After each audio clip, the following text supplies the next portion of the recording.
我哋咧先今日咧錄一錄 Timothy 要屋企練習嘅嘢啦。首先咧係右手練習，咁啊記得 step 同 skip 同埋記得 B flat。好，而家可以開始預備。左手可以休息一陣，係啦，曲手指仲有靚晒，靚晒。會唔會放上 YouTube 㗎？會，但係我 unlist 嘅。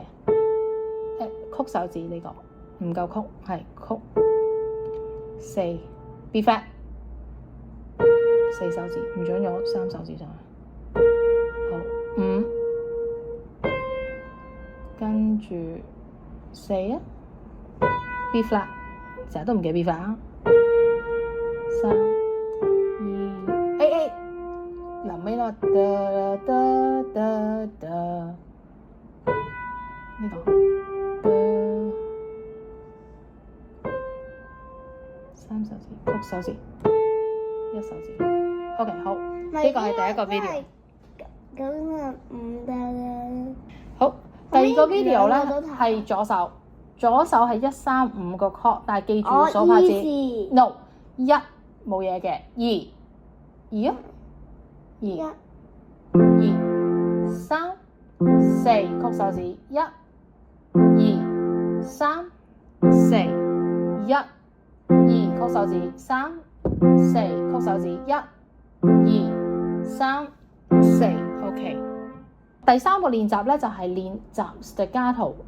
好，我提你咯喎，有啲地方 OK C， 唔係上面跳嘅，係喺個琴鍵上面彈起嘅。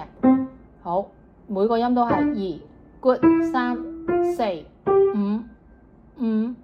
好，跟住就no，要睇譜嘅都要 G， 跟住係低音 G 呢個。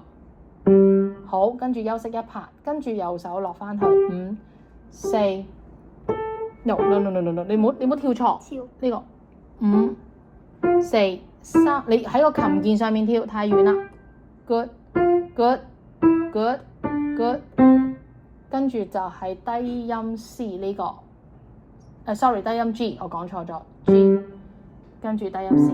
好，跟住調翻轉頭啦，由左手呢邊開始啦。good G 咩都識，休息一拍，跟住左手歪咗擺錯位。好 good very good， 跟住咧係 high C 呢度 highest 叻